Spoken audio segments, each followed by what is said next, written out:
네, 안녕하십니까. 전자심 주식방송 UTV 주말마켓 주식 PD 고우성입니다. 오늘은 저희가 S&P 클라우드 토크 기획 특집으로 한 마지막 세 번째 날입니다. 세 번째 3회차.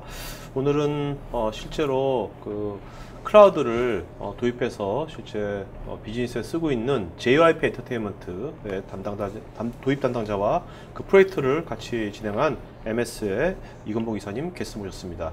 자, 먼저 오늘 그 첫 번째 세션에 두 분 게스트 소개시켜드리겠습니다. 먼저 JYP 엔터테인먼트 박찬 팀장님이십니다. 네, 안녕하세요. JYP 엔터테인먼트 박찬 팀장입니다. 네, 자 목소리 씩씩하게 말씀하셔도 됩니다. 편하게, 네, 편하게 하시고, 네네. 자, MS 코리아 이건복 이사님이십니다. 예, 마이크로소프트 이건복입니다. 네. 반갑습니다. 자, 그러면 먼저 JYP 는 다 알 겁니다. 박진영 다 알지만 JYP 엔터테인먼트 상장회사입니까? 이게 먼저 일단 예, 궁금한데. 상장회사입니다. 네. 이 회사 소개 잠깐 해주시겠습니까? 어떤 회사인지? 네. 회사요? 예, 지금 주로 이제 대부분 음악, 노래 그리고 아이돌만 생각하시는데요. 최근에는 영화 쪽도 영화도 해요? 네. 이야. 그래서 영화 배우나 드라마 배우도 한 10명 정도 네. 소속돼 있고요. 그룹들은 다 아시는 것처럼 2AM, 2PM, 미스 A, 나 미스 A 좋아하는데. 원더걸스 네, 소속돼 있고요. 이제 올해 초에 데뷔한 갓세븐 그리고 이제 올해 하반기부터 내년 초까지 또 새로운 그룹들이 한 두 팀 정도 네. 나올 근데 거예요. 어떻습니까? 저 궁금한 게 지금 같이 청담동이시잖아요. 가까운데 네. 거기 일하시면은 물론 일 열심히 하시겠지만 지금 미스 A라든지 그런 사람들 좀 봅니까? 아이돌의 연예인들 봅니까? 저는 전혀 본 적이 없고요. 전혀 본 적이 없어요? 네, 야. 그러니까 먼 발치에서 저도 몇 번밖에 못 봤고요. 그러니까 관리팀이 좀 바깥으로 나와 있습니다. 그래서 네네. 저는 직접적으로 본 적은 아직은 없는 야. 것 같아요. 지금 여기 입사는 몇 년도에 입사하셨습니까? 작년 초에 들어와서요. 작년 초에. 예, 2년 돼가고 있습니다. 자, 그러면 이제 과거에 박 팀장님은 어떤 커리어를 계속 엔터테인먼트 분야에 계셨습니까? 다른 분야에 계셨습니까? 예, 유통 쪽 백화점 IT실에 있다가요. 네. 나와서 프리랜서로 한 10년 정도 일하고 JYP에 조인돼 가지고요. 네. 작년 초부터 해서 JYP에서 지금 일하고 네. 있습니다. 자, 오늘 그 시청자분들 중에서도 우리가 거의 사실 거의 여기 있는 분들 그 조직을 보면은 거의 어떤 그 일반적인 IT 회사, IT를 운영하는 회사 일반 지금 유통, 제조 여러 가지 있을 거 아닙니까? 근데 엔터테인먼트 분야 많지 않거든요, 아직까지는. 근데 여기 있는 분들도 나도 좀 한번 엔터테인먼트 분야 가볼까 하는 분도 있을 것 같은데 어떤 식으로 입사가 된 겁니까, 이게? 프리랜서 생활하면서 프로젝트를 좀 했었고요, JYP하고요. 네. 예, 내부 프로젝트 진행하면서 프로젝트가 좀 잘 됐습니다. 잘 돼서 이제 요청을 좀 받았어요. 같이 일을 하자고 그래서 그때 저도 이제 마지막 조직 생활이다라고 생각하고 네. 그리고 이제 조인을 해서 일하게 됐습니다. 예. 자, 이제 만 2년 돼가지 않습니까? 네. 이제 들어가기 전하고 들어가 보니까 모든 것은 다 좋은 점과 나쁜 점이 있지 않습니까? 어떤 점이 좋습니까? 이제 보는 사람 시각에 따라 달라지는데요. 저 네. 같은 경우에는 프로젝트를 하거나 컨설팅을 하거나 했던 경우가 많아서 딱 들어가서 보니까 IT적으로 해야 될 게 너무나 많은 반대로 같은 내용을 다른 식으로 말하면 아무것도 안 되어 있는 맨땅 헤딩해야 되고 그런 거여서 저는 많이 좋았던 것 같아요. 네. 해야 될 것들이 항상 많이 있으면 좋잖아요. 네네. 그래서 해야 될 게 많았던 거가 굉장히 좋았고요.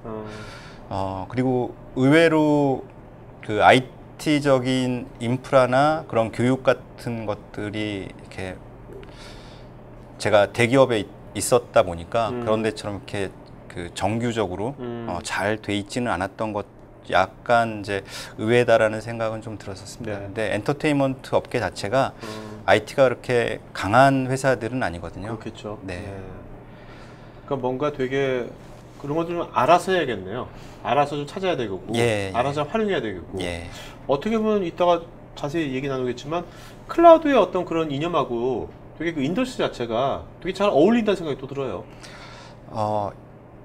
일단 내부적으로 일반적으로 회사에 가지고 있는 그런 서버실이나 그런 것들이 마련돼 있지 않으니까요. 클라우드를 좀 적극적으로 이용하는 게 여러 면으로 봤을 때 좀 유리한 점도 많이 있다고 생각이 들고요. 네. 저 같은 경우에도 제가 이제 입사를 해서 내부 시스템들의 서버를 전부 다 이제 IDC나 또는 해당 서비스하는 회사로 다 옮기는 작업을 다 했고요. 그래서 지금 내부에는 사실 그 직접적으로 운영되고 있는 서버나 인프라는 전혀 없습니다. 전부 다 네. 외부에 다 나가 있습니다. 네네. 자, 그러면 지금 오늘 이제 클라우드 얘기니까 중소기업에 지금 어떤 식으로 마이크로소프트 애저 클라우드 서비스를 어떤 식으로 지금 적용하고 있는 건가? 어디다가? 예, 이번에 그 JYP 네이션 공연이라고 1년에 한 번씩 JYP의 모든 가수들이 나오는 공연을 해요. 한 번 공연할 때 한 4시간 정도 공연을 하거든요. 어디서 하는 거예요, 그건요? 올해 같은 경우에는 우리나라에서 2번 했고요. 지난주에 홍콩에서 했고, 그리고 이번 주 말에 일본에서 4회 공연합니다. 순회 공연하는 거군요. 네, 월드 투어 하는데요. 올해 같은 경우에는 아시아 투어로 해서 아시아 쪽 3개국 돌았습니다. 네네. 근데 그거 하는데 어떤 클라우드가 왜 필요한 거죠? 일단은 그 저희 홈페이지 접속 정보를 계속 확인을 하고 있는데요. 지금 이 화면에 나오는 게 홈페이지입니까? 요거 이제 그 원마이크 이벤트 페이지고요. 홈페이지 같은 경우에 방문자 수를 분석해 보면 해외 방문자가 45% 정도 차지하거든요. 근데 해외 방문자들의 로딩 속도를 보면 좀 우리나라에 비해서 많이 늦습니다. 그래서 어떤 나라는 한 페이지 뜨는데 한 20초, 30초 걸리거든요. 이게 사진이 많죠, 아무래도 고화질에. 네, 아무래도 이제 사진도 많고 하다 보니까 그리고 또 동남아 쪽 같은 경우에는 내부 인터넷 속도 늦지만 그게 뭐 여러 나라 거치면서 우리나라 들어와서 화면을 가져가야 되기 때문에 속도 좀 더 많이 늦는 것 같아요. 그래서 제일 먼저 고민했던 게 그 동남아 쪽 팬들이 조금 더 브라우징 할 때 빠른 속도로 화면에 뜨는 것을 목표로 잡았었고요. 네, 그러다가 여러 가지 생각하다가 이제 애저를 제일 먼저 생각했던 것 같아요. 그리고 애저 서버를 싱가포르에다 위치시키면서 동남아 쪽 사용자들이 조금 더 쾌적하게 브라우징할 수 있게 하려는 목적이 컸었던 것 같아요. 그래서 나중에 오픈하고 나서 결과를 보면 한 20초, 20여 초 걸렸던 국가가 5초 정도, 예, 그 정도 속도로 화면 로딩되는 걸 확인했고요. 예, 그리고 해외 팬들도 뭐 이 부분에 대해서 좀 만족했던 것 같습니다. 팬들도 그러면 댓글에다가 이런 얘기를 많이 썼겠네요. 뭐 우리 시스템은 댓글 달 수 있는 공간이 없어서. 그래요? 예. 특이하구나. 페이스북이나 뭐 트위터 같은 데다가. 네, 그런 쪽으로는 뭐 연락이 왔을 것 같은데요. 네. 예. 이번에 오픈 준비하고 하면서 그런 속도적인 측면, 그리고 네트워크적인 측면, 그리고 이제 불특정하게 많은 수의 방문자가 들어올 경우에 대비한 그런 뭐 시스템이라든지 그런 것들 다 생각했을 때 뭐 나름대로 괜찮게 됐던 서비스 같아요. 근데 저 그냥 갑자기 궁금한데 왜 그 댓글이 왜 홈페이지에서 댓글을 달 수 없게 돼 있습니까? 특별히 이유가 있나요? 특별히 이유 있는 건 아닌데요. 아무래도 여러 나라 사람들이 댓글을 달게 되면 좀 그 유튜브 사이트 같은 데 보면 동영상에 뭐 10여 개국의 나라 글들이 막 올라오거든요. 그렇죠. 네, 그럼 다들 정신 없어서 네. 그런 것도 있지만 뭐 내부적으로 예전부터 그런 게시판의 기능이 없었고요. 네, 가수를 소개하고 노래를 소개하는 쪽, 그리고 기본적인 커뮤니케이션은 나중에는 이제 SNS를 통해서만 하는 걸로. 그러니까 트위터나 페이스북 같은. 그런 쪽으로 많이 바뀐 것 같아요. 자, 어떤 이사님 이 프로젝트 할 때 어떻게 했습니까? 먼저 이사님께서 먼저 여기다가 제안을 한 겁니까? 아니면 그 박 팀장님이 이거 찾아보고 나서 먼저 연락이 온 겁니까? 뭐 우연찮게 뭐 같이 제가 박찬 팀장님이랑은 좀 친분이 있어가지고요. 뭐 이렇게 차를 마시다가 사실 뭐 업무적인 얘기를 하려고 했던 건 아니었고요. 근데 뭐 JYP 얘기했습니까? 뭐 그냥 뭐 연예인 얘기도 하고요. 뭐 그러다가 뭐 이런 공연을 기획하고 계시고 그거에 대한 뭐 홈페이지를 좀 준비를 하고 계시다는 얘기 들어서 뭐 어떻게 보면 제가 먼저 한번 한번 해보시면 어떻겠냐라고 한번 제안을 한번 드렸었고요. 그래서 근데 그렇다고 제안을 드린다고 해서 무조건 되는 게 아니고 뭐 상황이라든지 쓸 수 있는 상황이 돼야지 사실은 사용할 수 있는 건데 마침 이제 뭐 동남아시아권에 있는 팬들에 대한 접근성이라든지 그 다음에 뭐 이벤트 특성상 이게 뭐 1년 내내 쓰는 게 아니었고 또 뭐 어느 특정 기간에만 사용하시는 거여가지고 아 그러면 정말 클라우드의 어떤 성격과 딱 맞아 떨어진다라고 해서 먼저 한번 검토해 보시면 어떻겠냐라고 말씀을 그냥 가볍게만 드렸습니다. 실제적인 진행을 하시거나 추진을 하시는 거는 JYP 쪽에서 직접 하셨고요. 뭐 그냥 첫 번째 뭐 이런 게 어떨까요라고 말씀드리는 정도로 시작을 했습니다. 근데 궁금한 게 이제 이런 것을 하기 전에 이거 새로운 걸 도입하려면 이것을 사전에 테스트 같은 거 그런 거는 어떤 식으로 했습니까? 이것이 과연 될까 안 될까 뭐 이런 것들도 의구심도 있었을 것 같은데. 안 될까라는 의구심은 없었고요. 예, 일단 뭐 제안을 받기도 했지만 크게 3개의 제품을 일단은 내부적으로 좀 확인을 해봤어요. 지금 사용하고 있는 홈페이지에서 바로 운영하는 것에 대한 검토도 했었고요. 그리고 애저 말고 다른 클라우드도 검토를 했었고 그리고 애저도 검토를 했는데요. 일단 비용적인 측면 그리고 사실 그 다음으로 중요한 거는 개발 환경이거든요. 개발 환경? 사실 개발이라고 할 것까지는 없지만 HTML과 CSS로 만든 단순한 홈페이지이긴 하지만 그래도 그 개발자나 디자이너가 접근할 때 UI나 편리성들도 다 고민을 해야 됐었는데 사실 애저 같은 경우에는 그런 부분에 대해서 굉장히 익숙했던 것 같아요. 다른 클라우드에 비해서 그래서 조금 더 쉽게 개발자나 디자이너가 조금 더 쉽게 접근을 해서 작업을 할 수 있었고 뭐 업로드하고 변경하는 작업을 조금 더 쉽게 해서 뭐 여러 가지 고민을 했지만 그래도 비용 그리고 편리성 뭐 그런 것들을 다 생각해서 애저로 결정했던 것 같아요. 자, 그 비용 편리성 말씀하셨는데 그러면 이것이 실제로 이제 해야겠다 마음 먹고 가서 요것이 완료될 때까지 얼마나 기간이 걸렸습니까? 실제로 아니면 클라우드를 안 쓰시다가 이제 그걸 쓰신 거 아닙니까? 그러면 이제 세팅하고 하는 데까지 얼마나 걸렸습니까? 반나절? 반나절? 그러니까 뭐 사전에 뭐 알고는 있었지만 기본적으로 계정을 만들고 로그인을 해서 UI를 살펴본 다음에 우리 사이트를 만드는 데까지 걸리는 시간이 반나절 정도 걸렸고요. 그 이후에 이제 조금씩 손볼 것들이 있었지만 기본적으로 큰 틀을 잡고 이제 건물을 짓기 위해서 바닥 공사를 하잖아요. 그 바닥 공사를 딱 완료하는 데까지는 반나절 정도밖에 안 걸렸던 것 같아요. 근데 거기에는 일단 지금 말했던 그 익숙한 UI나 메뉴나 그런 뭐라고 그러죠? 속성이나 그런 것들이 좀 쓰기 편해서 그랬던 것도 분명히 작용을 했던 것 같아요. 자, 그다음에 이제 뭐 비용적인 면이나 아니면은 어떤 편리성.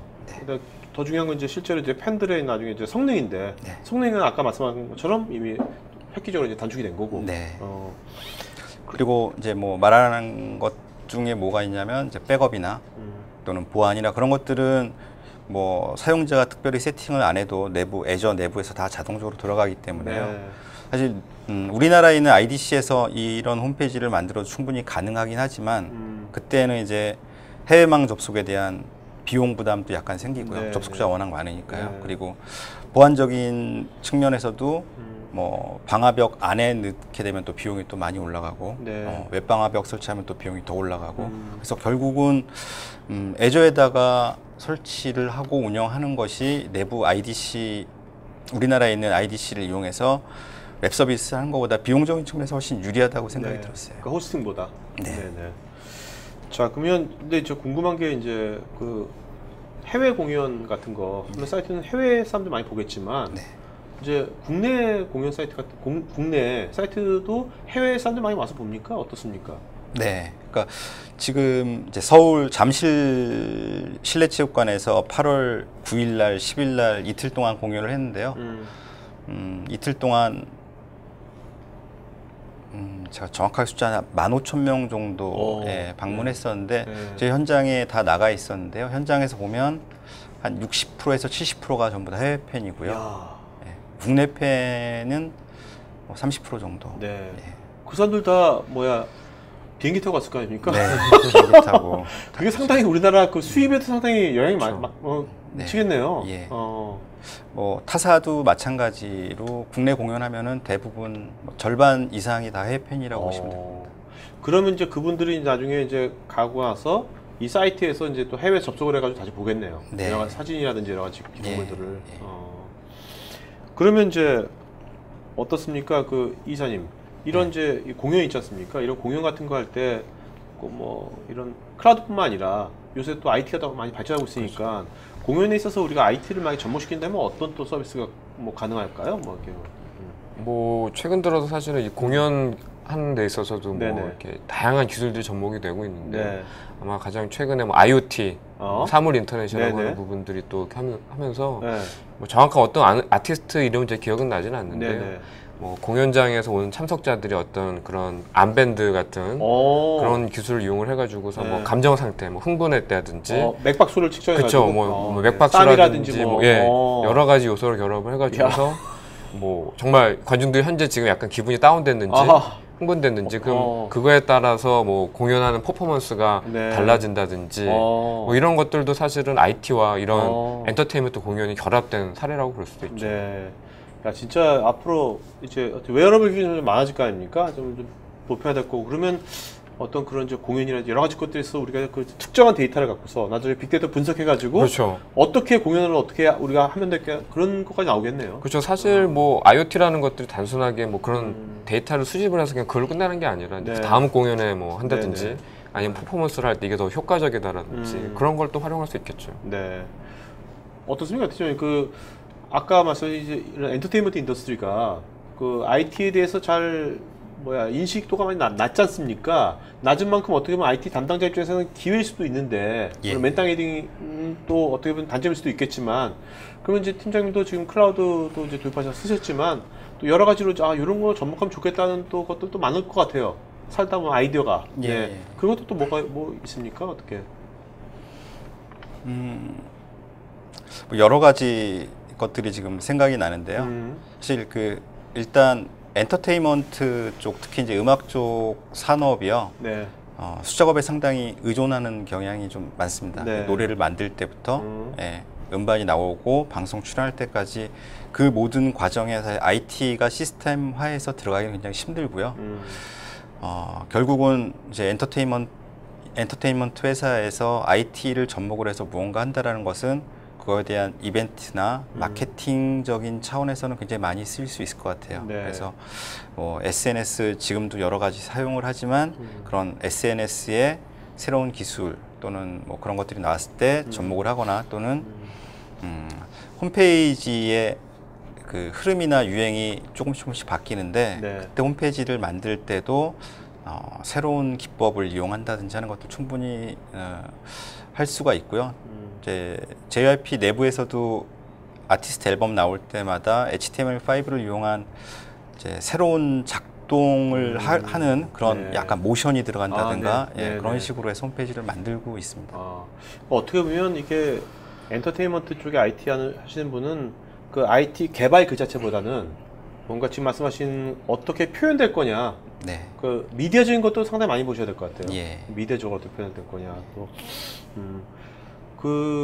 그렇다면 이제 어떻습니까? 이제 저는 이제 이쪽 시장 잘 몰라서 그러는데 이제 JYP뿐만 아니라 우리나라의 몇 대 대형 기획사들은 이미 상장이 됐잖아요. 지금 이런 앞으로 뭐 게임 인더스트리처럼 이런 엔터테인먼트 인더스트리도 앞으로 계속 더 커질 거라고 보십니까? 어떠십니까? 본인의 개인 의견. 왜냐면 그게 커진다면 여기 있는 시청자분들도 자기 커리어 패스를 할 때 엔터테인먼트 쪽에 나도 한번 가볼까? 이런 건 생각할 수도 있거든요. 어떻습니까? 그 상장 회사, 그러니까 엔터테인먼트 회사 중에 상장돼 있는 회사의 볼륨을 아마 보면은 대충 이해가 갈 텐데 매년 뭐 2배, 3배 정도 성장을 했다고 보면 되는데요. 사실 그게 국내 볼륨이 커졌다라기보다 해외 시장이 그만큼 커진 거거든요. 한류.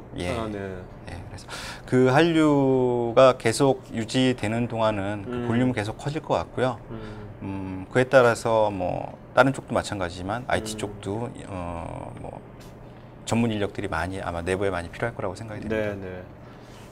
어떤 이사님 볼 때는 그냥 이런 이제 엔터테인먼트 인더스트리에 지금 이제 커리어를 뭐 전직을 하고자 할 때는 어떤 식의 준비랄까 뭔가 어떤 자세 뭐가 필요할까요? 이제 한다면 예, 뭐 조금 전에 얘기를 하셨겠지만 앞으로 흥행 이런 엔터테인먼트 비즈니스의 사실은 규모라는 부분도 점점 커지는 건 사실인 것 같고요. 네네. 엊그저께도 제 친구 돌잔치 갔다 왔는데 돌잡이 상에다가 요즘 마이크를 올려놓는다고 하더라고요. 네. 예, 뭐 청진기, 뭐 판사망치, 네네. 뭐 돈 이런 것만 네. 아니라 사실 그 의미는 어떻게 보면 이 엔터테인먼트 비즈니스가 사실 메인 스트리밍이 돼서 비즈니스적인 부분을 확장해 나간다는 거고요. 근데 지금 뭐 이런 엔터테인먼트 비즈니스의 IT 자체가 규모가 작다고 해서 이제 그런 게 전혀 이제 뭐 발전되는 부분들은 아직은 그래 보일 수는 있지만 향후에 이런 IT 비즈니스적인 부분들, 엔터테인먼트 비즈니스가 커지면서 네. 아마 준비되는 부분들은 아마 이 공통적인 특성상 흥행 비즈니스라는 게 있거든요. 네네. 그러니까 흥행 비즈니스라는 거는 사용자가 몇 명 유입될지 사실 모른다는 거고. 네네. 예를 들어서 뭐 제가 웹사이트를 구축했는데 그렇죠. 1000명이 들어올 시스템만 설계했던 분들이라면 만약에 엔터테인먼트 와가지고 몇 명이 들어올지 모른다. 시스템 설계하라. 그렇네요. 완전 다른 얘기입니다. 네네. 정해진 유저를 가지고 서비스하는 IT 환경에 익숙하셨던 분들이라 정형화된 게 아니라. 그렇죠. 그러니까 비정형에 대한 어떤 그 IT에 대한 자산 관리라든지 시스템 설계라든지 결국은 그거는 이제 클라우드 얘기일 수밖에 없거든요. 네. 내가 얼마나 확장 가능한 시스템을 설계해야 되느냐. 네. 이제 그런 부분들이 아마 가장 중요한 어떤 자격 요건 내지는 그런 경쟁력이라고 저는 생각이 듭니다. 그러니까 환경도 비정형적이고 어떤 데이터도 비정형 데이터겠죠. 거의. 그렇죠? 많은 것들이. 어떤 폭발적인 네. 것, 그 얼음이 물에서 이렇게 얼음이 얼 때 그 얼음 씨앗으로 얼음이 쫙 얼리는 것처럼 네. 지금 홈페이지 이벤트 홈페이지 만들었지만 어떤 굉장히 작은 이슈 하나로 방문자가 확 들어오거든요. 그럼 그런 거를 예측 못하고 네. 서비스를 만들게 되면 이제 뭐 서버가 다운된다든가 네네. 뭐 페이지 안 보인다든가 하는 문제는 있을 수가 충분히 있는 거고요. 그래서 그런 거 대비해서 무작정 뭐 사내에다가 홈페이지 서버를 구축을 할 때 대형 서버를 놓을 수는 없거든요. 네네. 언제 어떻게 발생할지 모르기 때문에 그래서 그런 거 대비하기 위해서도 굉장히 좋은 시스템 같아요. 네. 자, 우리가 지금 이제 JYP 엔터테인먼트 회사지만 엔터테인먼트 회사 같은 속성을 갖고 있는 또 인더스트리가 뭐가 있을까요? 왜냐면 그런 데들도 유사한 서비스가 필요할 거 아닙니까? 예를 들면 지금 JYP 같은 경우는 지금 어떻게 보면 해외 방문객들이 아니 그런 데가 많은 거고 고객들이. 그다음에 IT 자원 자체가 그렇게 잘 세팅된 게 아닌 거고. 그런 인더스트리가 또 어디가 있을까요? 뭐 대표적으로 게임 업계, 모바일 게임 업계가 네네. 있을 수가 있고요. 그 다음에 이제 미디어, 뭐 어떤 동영상물이라든지 네네. 아니면 그런 거에 대해 서비스하는. 아마 그 두 미디어 업계와 게임 업계가 아마 이런 엔터테인먼트 업계 같은 비슷한 형태의 시스템을 아마 고려를 하시고 있지 않을까. 네. 쇼핑몰도 좀 비슷한 케이스라고 생각이 돼요. 어떻게 보면 우리나라 그 국력이 이제 우리나라의 어떤 글로벌화가 점점 많이 되면 될수록 활성화되면 될수록 이제 클라우드 서비스도 같이 활성화되겠다는 생각이 드네요. 그렇죠. 네, 그죠? 주 타겟 자체가 이제 국내라는 그 바운더리를 넘어서서 네, 그렇죠. 게임도 마찬가지로 그렇죠. 아마 해외 쪽에 비즈니스를 많이 네네. 하고 있고 뭐 K-팝 같은 한류 열풍도 그렇고요. 네네. 거기에 이제 미디어 부분들까지 이미 한국의 고급 컨텐츠들이 사실 수출되고 있기 때문에 시장 자체를 한국이 아니라 해외라는 어떤 네. 그런 타겟으로 본다라면 클라우드는 뭐 검토 대상이 아니라 제가 보기엔 필수적인 그렇죠. 요소가 될 그렇죠. 거라고 생각해요. 네네네. 자, 그러면 이제 Q&A 시간 좀 갖도록 할까요? 지금 질의응답이 좀 왔을 텐데 질문에 대한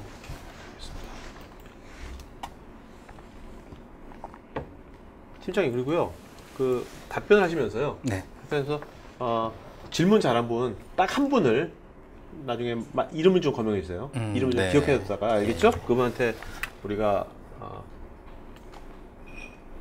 경포를 드리려고 그러니까요. 홍선미님, JYP 사례처럼 다수의 접속자에 대한 원활한 서비스를 위한 구체적으로 서비스를 위하여 구체적으로 애저에서 어떤 방식의 서비스를 지원하는지 궁금합니다. 동적으로 로드 밸런싱을 통해 이루어질 것 같은데 구체적으로 그 효율성 및 신뢰성에 대해 알려주시면 감사하겠습니다. 이 부분은 이사님이 뭐 예.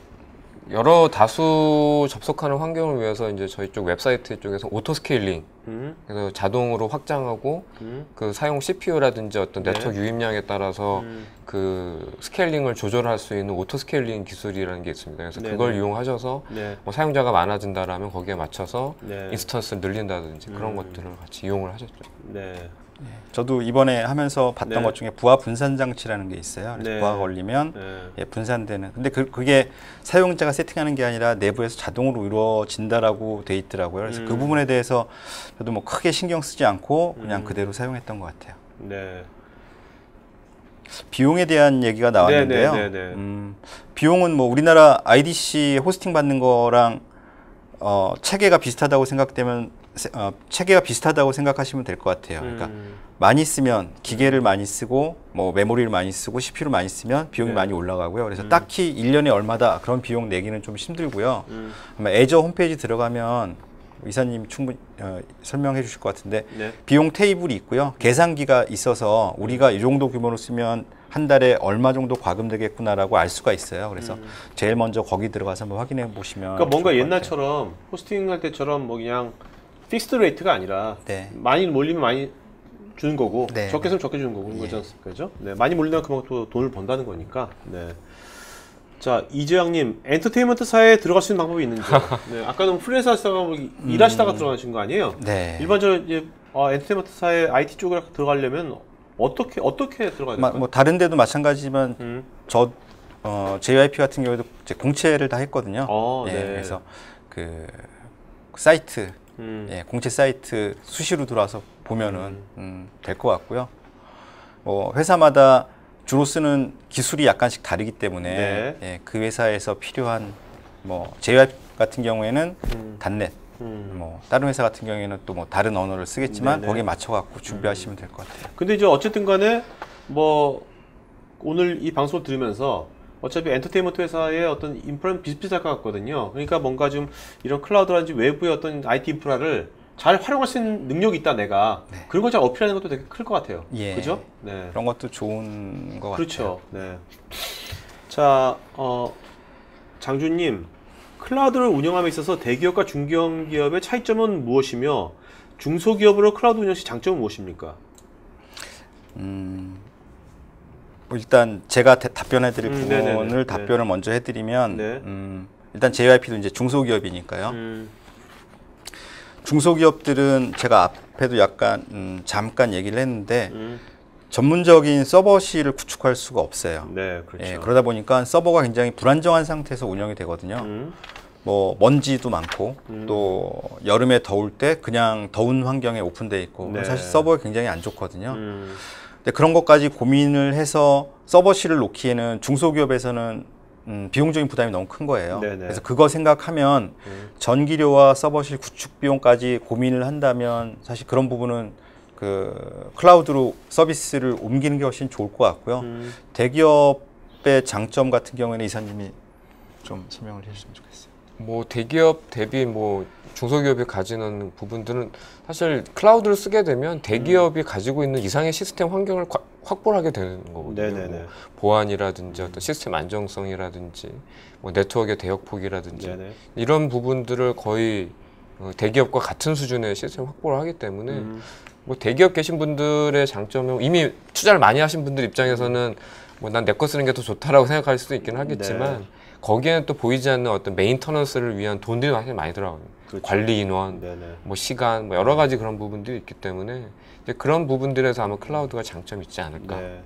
자, 많은 분이 또 보안에 대해서 많이 질문하셨는데 강상원님께서 JYP라면 외부 공격 대상의 주요 대상이 될 것 같은데 보안에 대한 대비 및 디도스 대응 등 어떤 식으로 하시는지 궁금합니다.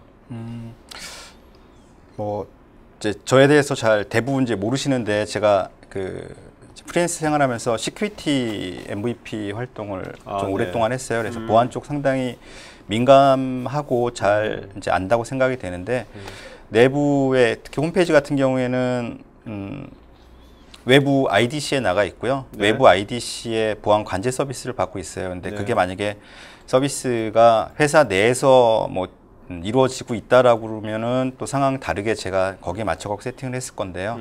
지금 상황은 그런 식으로 운영이 돼 있고 그 애저 같은 경우에 사실 보안에 대해서 특별하게 신경 안 써도 그동안에 보안적으로 그 애저에 있던 서비스들이 디도스 공격을 받거나 보안에 대한 이슈가 있었을 때 잘 막았던 사례들이 있거든요. 네. 그래서 사실 그 부분에 대해서는 그렇게 크게 고민을 안 했던 것 같아요. 네.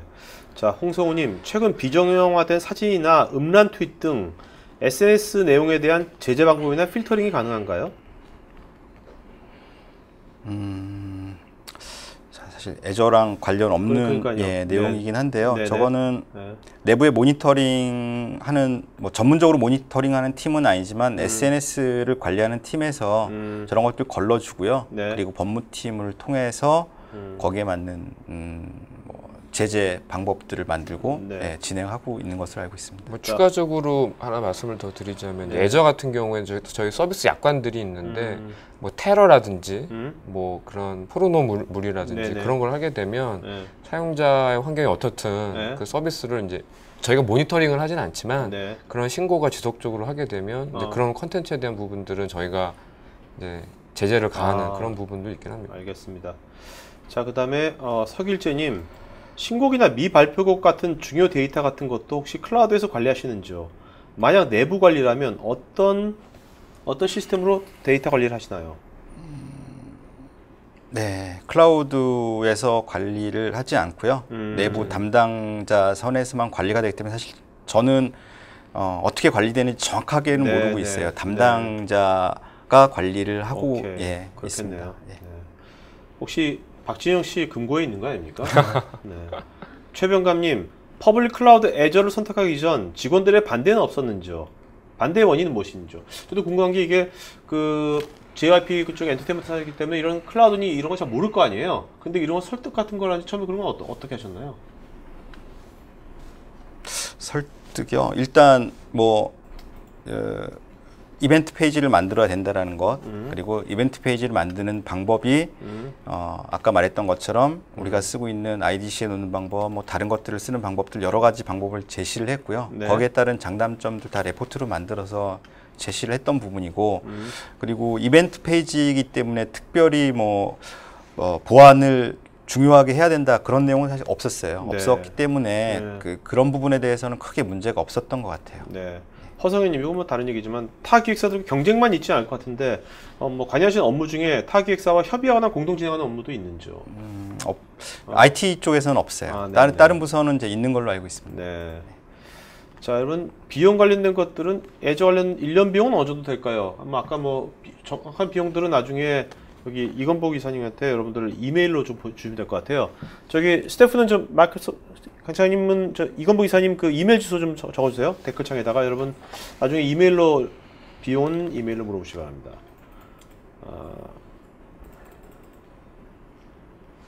임춘성님, 만약에 사용하던 클라우드 회사를 다른 클라우드사로 변경할 경우 데이터 이관을 위해 준비할 사항은 무엇인가요? 네, 지금 애저 사용하면서요, 어저께까지 계약 이제 종료를 해서 어저께까지 애저에서 서비스가 됐고요. 오늘부터 내부 서버로 저희가 옮겼어요. 옮기는데 뭐 특별하게 기술이 필요하거나 한 건 아니라 그냥 그 폴더에 있는 파일들 그대로 복사를 해서 DNS만 변경을 했기 때문에 특별하게 무슨 뭐 준비할 거나 그런 건 없었던 것 같고요. 대신 이제 DNS의 IP를 변경을 해야 되기 때문에 그 시간이 약간 좀 필요했다라는 거. 그래서 애저 쓰면서 고민을 해야 되는 것들이 데이터 이관인데요. 이관에 대해서도 별 고민 없이 잘 했었던 것 같아요. 자, 류승민님, 이미 회사 웹메일을 사용하고 있는데요. 기존 전자문서나 웹메일 연동성은 어떠한지요? 이게 이제 백오피스 쪽 얘기 같은데, 그죠?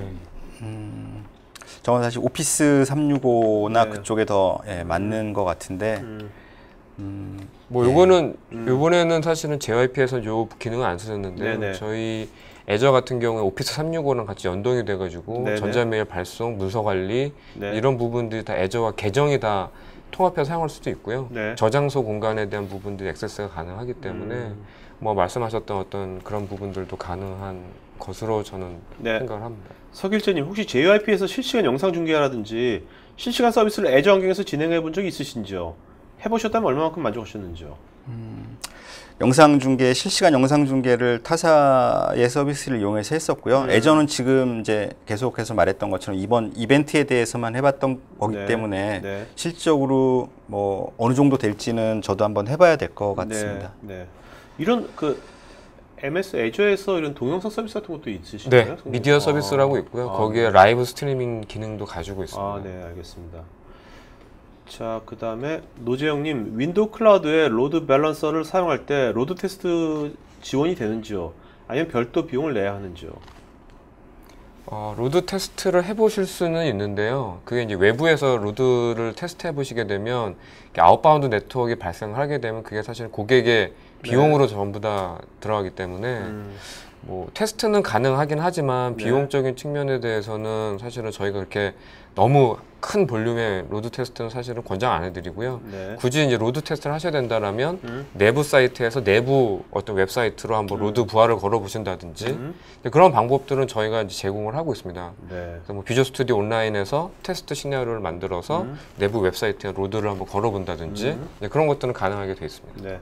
자, 김영호님, 내부 회계적인 처리 질문인데요. 애저를 비용으로 처리하시면 IT 예산에서 별도로 처리되나요? 아니면 연간 IT 예산에서 처리되나요?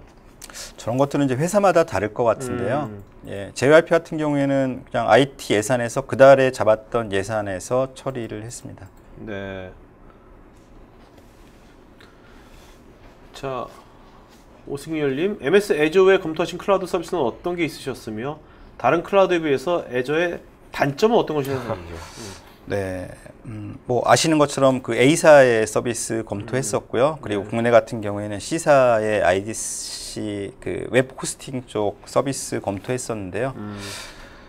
애저의 단점은 뭐가 있었을까요? 사실 이제 좋은 점만 바라보면서 해야 되는 거여서 사실 애저에서 단점은 크게 제가 찾지는 못했던 것 같아요. 애저 초창기부터 사용을 했었지만 초창기에 비해서 지금 뭐 서비스나 메뉴나 기능이 뭐 월등히 좋아져서요. 크게 제가 이런 거는 있었으면 좋겠다라고 생각했던 건 없었던 것 같아요. 네. 자, 임동천님께서 지금 오늘 유명 할리우드의 스타의 사진 유출 사건이 있었습니다. 물론 속격이 다르겠지만 만약 애저를 통해 JYP 스타의 정보 유출 피해가 발생한다면 MS의 피해 보상에 대한 보험 성격 같은 계약 내용도 있는지 뜬금없이 궁금해집니다. 있나요?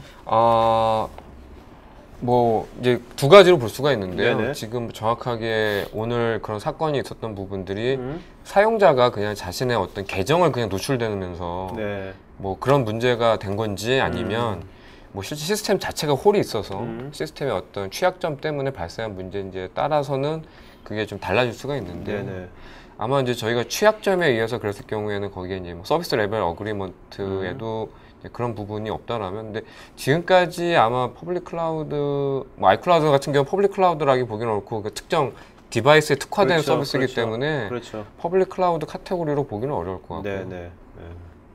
아무래도 지금 현재 JYP에서 애저를 쓰는 거는 그런 이제 해외에 있는 해외 사람들이 접속했을 때 원활하게 이제 그거를 그 기존에 공개된 컨텐츠를 빨리 신속하게 볼 수 있게 해주는 거기 때문에 뭐 어떤 아까 같이 신곡이라든지 그런 것들은 따로 있다고 그랬잖아요. 한다니까. 근데 아무래도 이제 그런 거 말고 진짜 더 많은 다양한 이제 컨피셔널한 자료까지 클라우드 이용하겠다면 이런 것이 이제 요건이 그 SLA에 들어가야 되겠죠. 그렇죠. 뭐 저희에서 뭐 제공하는 게 뭐 HTTPS라는 시큐어 소켓이라든지 아니면 X.509 같은 그런 고급 보안 메커니즘, 뭐 다양한 어떤 그 보안 기술들을 사용하기 때문에 일반적으로 뭐 해킹이 되거나 유출이 되거나 하는 경우는 사실은 뭐 알겠습니다. 좀 다른 얘기가 될 수 있을 것 같습니다. 자, 박동호님, 해외 사업을 할 때 지역별 국가별로 애저 데이터 센터가 충분히 구축되어 있는지, 구축되어 있지 않다면 라우팅 기능은 잘 되어 있는지, 재보고 시스템은 어떻게 되어 있는지 궁금합니다. 이건 이사님께서. 네, 제가 말씀드린 현재 해외 사업으로 보게 되면 총 12개의 데이터 센터가 있고요. 뭐 북미, 남미, 유럽, 아시아, 그다음 일본, 그리고 이제 부가적으로 중국에 대한 서비스를 하고 있기 때문에 다른 어떤 클라우드 업체보다 사실은 커버리지 영역 면에서는 상당히 잘 돼 있다고 보고 있고요. 뭐 라우팅에 대한 부분들은 이제 거의 연계돼서 이제 해야 되는 부분들인데요. 뭐 익스프레스 라우트라고 해가지고선 그 현지 어떤 호스팅 업체들과의 어떤 네트워크적인 협력을 위해서 좀 더 빨리 네트워크를 연결해서 그 데이터 센터 간과 또는 호스팅 환경 또는 자사와의 어떤 네트워크 환경에 대해서 좀 더 빨리 네트워크 연결할 수 있는 그런 네트워킹 서비스도 같이 파트너들이랑 하고 있습니다. 네. 자, 이제 질문이 되게 많은데 오늘 여러분들 시간 계상 여기까지 질문 하나만 더 받고 이제 마치겠습니다. 이모주님, JYP 특성상 모든 언어, 영어, 중국어 등에 대한 클라우드 및 빅데이터 지원이 가능해야 할 것 같은데 이것이 가능한지 분석 보고서도 받아볼 수 있는지요? 저게 정확하게 어떤 질문인지는 모르겠는데요. 일단 홈페이지 지금 통계 자료를 내부에서 뽑아보는 것을 보면 국가별, 언어별 사용자 비율이 다 통계적으로 나오거든요. 그래서 거기에 맞춰서 서비스를 진행을 할 때 한글, 중국어, 일본어, 필요하다면 태국어 뭐 그런 것까지 다 고민을 해서 만들고 있고요. 그 데이터는 지금 뭐 그 G사에서 만든 그 웹 서비스 분석하는 툴을 이용해서 하고 있습니다. 네. 자, 그러면 이제 오늘 여기까지 질의응답 시간 마친 걸로 하겠고요. 저 팀장님, 질문자 중에 한 분 이름 좀 설명해 주시죠. 네. 네. 좋은 질문 하시고. 지금 이제 워낙 질문이 많아서 제가 어떤 질문이었는지 기억이 안 나는데요. 그 아까 임춘성님 하셨던 질문. 네, 자, 임춘성님은요, 스태프 이메일 주소로 본인 이름, 주소, 핸드폰, 이메일 보내시면 저희가 마이크로소프트 아크마우스 보내드리도록 하겠습니다. 자, 여러분 이따 또 설문조사 할 테니까 설문에 응하신 분들한테 저희가 또 기프트권 보내드리겠고요. 두 번째 세션에서 바로 진행할 텐데 또 좋은 질문자들한테 저희가 똑같이 아크마우스 보내드리겠습니다. 자, 그러면 오늘 첫 번째 세션 마친 두 분께 여러분 박수 부탁드리겠습니다. 고맙습니다. 네, 감사합니다. 네, 오늘 게스트로는요, 마이크로소프트 코리아의 송승호 부장님, 김상호 부장님, 반갑습니다. 반갑습니다. 네. 자, 먼저 네. 잠깐 자기소개 좀 하시죠, 먼저. 네. 예, 저는 그 한국 마이크로소프트 코리아에서 애저 쪽에 마케팅 담당을 하고 있는 송승호라고 합니다. 네, 반갑습니다. 네, 저는 마이크로소프트에서 기술 지원 담당하고 있는 김상호 부장입니다. 네네네. 자, 그럼 먼저 김상호 부장님 이따가 이제 동영상 준비하신 동영상 이따 설명해요. 먼저 송 부장님하고 좀 얘기 좀 나누도록 하겠습니다. 네. 자, 먼저 이제 클라우드 검토해야 되는 이유라는데 우리 한번 전체 세상이 어떻게 흘러가는지 그 얘기부터 먼저 좀 하죠. 네네네. 네. 자, 근데 여기 보면 이 촛불 집회입니까? 뭡니까 이게? 집회 같은데? 네. 그 다른 나라에서 이제 집회하는 장면을 아랍 쪽인가요 이게? 예, 아마도 그런 것 같습니다. 네네. 2005년도하고 2013년도를 이제 비교를 한 이제 사진입니다. 네네.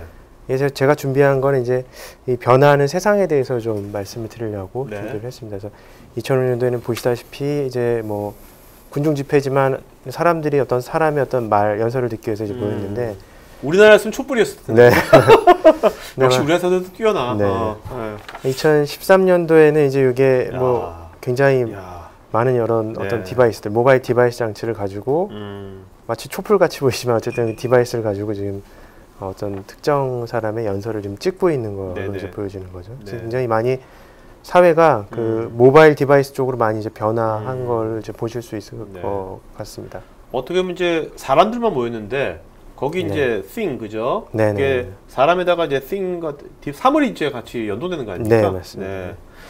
예, 그래서 이게 이제 그 저희 쪽에서 조사한 자료가 아니라 이제 그 세계적으로 유명한 이제 컨설팅 기관에서 이제 조사를 한 자료입니다. 그래서 보시면 2008년도에 이미 이제 그 인터넷, 그러니까 네트워크에 연결된 그 사물의 숫자가 인터넷에 연결된 사람의 숫자하고 이제 같아졌다는 거죠.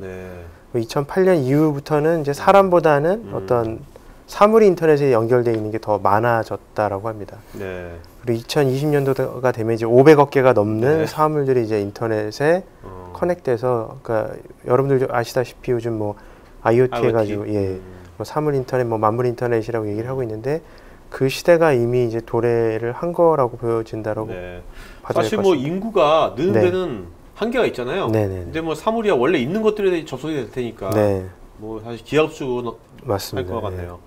자, 지금 보면 IoT라는 것도 있고 클라우드라는 것도 있고 모바일도 있고 이런 것이 따로따로 노는 게 아니라 뭔가 연동이 될 것 같은데 지금 부장님은 어떤 관점으로 이걸 보십니까?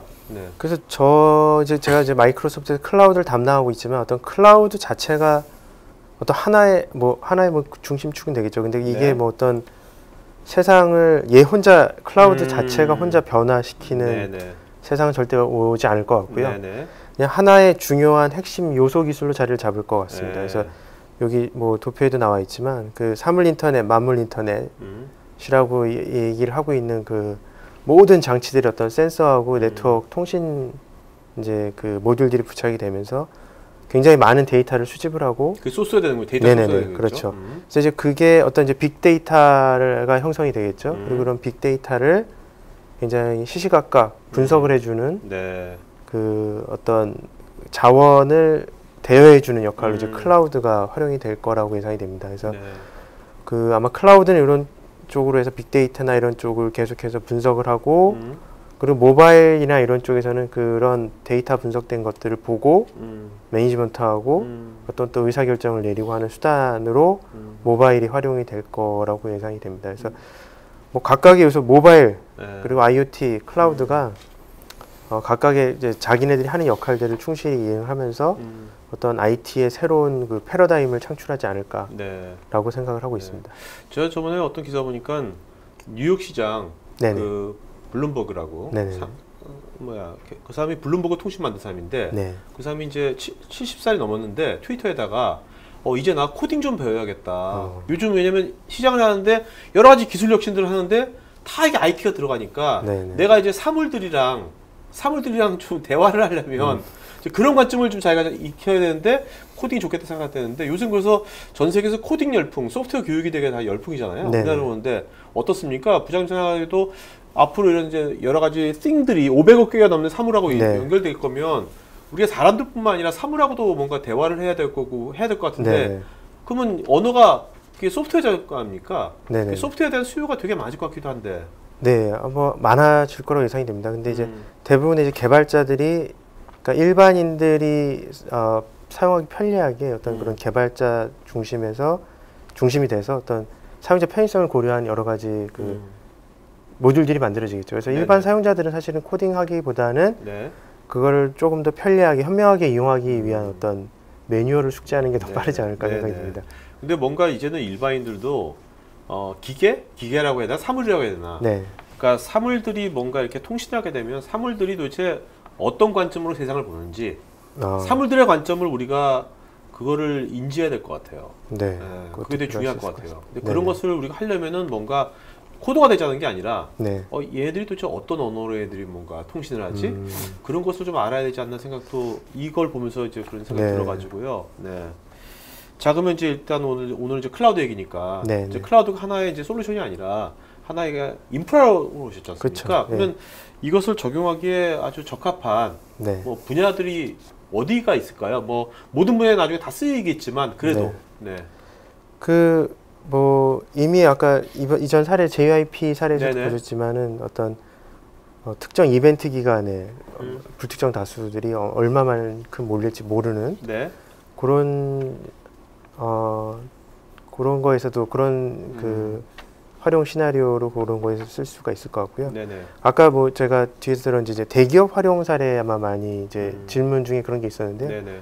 대기업 쪽에서는 그 해외 쪽에 서비스를 하거나 해외 지점을 확보할 때 이 클라우드를 많이 씁니다. 그래서 뭐 해외 쪽에 어떤 IT 자원을 또 새로 이렇게 구비하기가 어려운 상황에서 클라우드 서비스를 하고 있고요.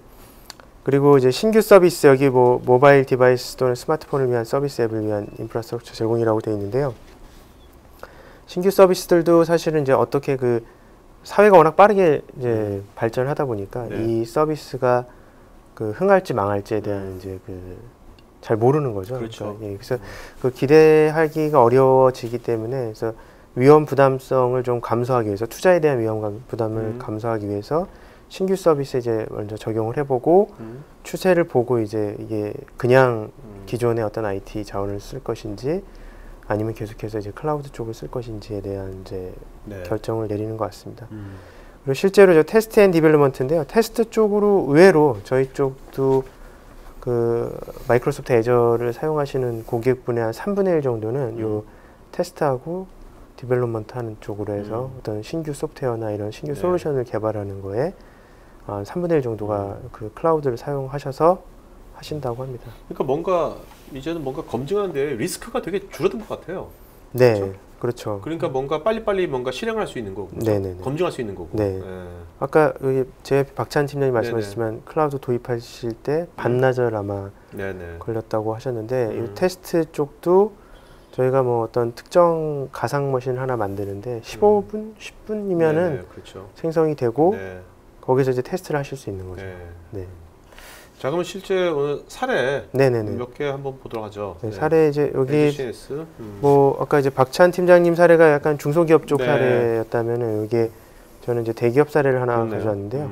여기 LG CNS가 이제 오바마 정부가 아마 그 노인들의 헬스케어 관련한 이제 정책을 내놨고, 네. 그래서 이 LG CNS가 이제 그거를 싹 타고서 오. 예, 그 저희하고 이제 PR 동의가 맺어서 공개가 될 수 있는 사례입니다. 네네네. 그래서 건강 그 노인분들의 이제 건강 관리를 할 수 있는 네. 헬스케어 시스템을 아니 이건 그러면 뭐 미국에서 서비스하는 겁니까? 네, 미국에서 서비스하고 오, 있습니다. 야. 그래서 얼마 전에 LG CNS에서 아마 그 신규 그 회장님이신지 부회장님이신지가 그 회사의 방향에 대해서 또 비전 선포를 하셨는데 이 헬스케어 쪽은 하나의 큰 축으로 아마 자리를 잡을 것 같습니다. 네네. 네, 그래서 이게 북미에서 지금 서비스가 되고 있고 각종 헬스케어 장비들에 대한 네. 그 소프트웨어 관리나 뭐 이런 펌웨어 관리들을 이쪽을 통해서 하고 있고요. 그리고 이제 우리나라 아직 활성화가 안 됐는데 그 원격 진료 같은 경우도 이제 이런 그 LG CNS에서 솔루션을 갖고 있고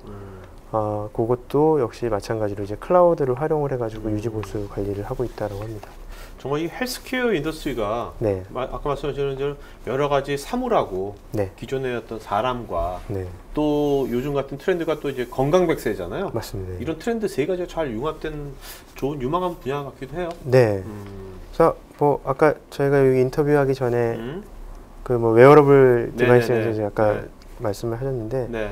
실제로 이제 그런 웨어러블 디바이스에서 이제 이 사람의 어떤 각종 나오는 어떤 그 시그널들 있잖아요. 그렇죠. 뭐 맥박이랄지 뭐 혈압이랄지 이런 것들 쭉 관찰해서 이게 빅데이터로 쌓이다 보면은 어떤 뭐 특정 패턴의 인체에서 시그널을 보내는 사람들이 어떤 특정 질병을 앓는 확률이 높다든가 뭐 이런 것들에 대한 분석도 결국에는 할 수 있지 않을까 뭐 생각을 합니다. 네, 알겠습니다. 자, 그러면 이제 두 번째 사례 뭐 삼성전자네요. 네, 스마트 네, TV. 삼성 스마트 TV 사례고요.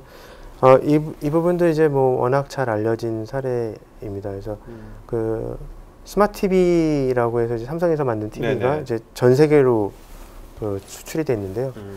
그 스마트 TV를 써보신 분들은 아마 아시겠지만 그 안에서 일종의 이제 TV 보는 것 외에 여러 가지 활동들을 하실 수 있어요. 그래서 네네. 뭐 SNS도 하실 수 있고, 그러니까 일종의 그 스마트 TV 자체가 일종의 뭐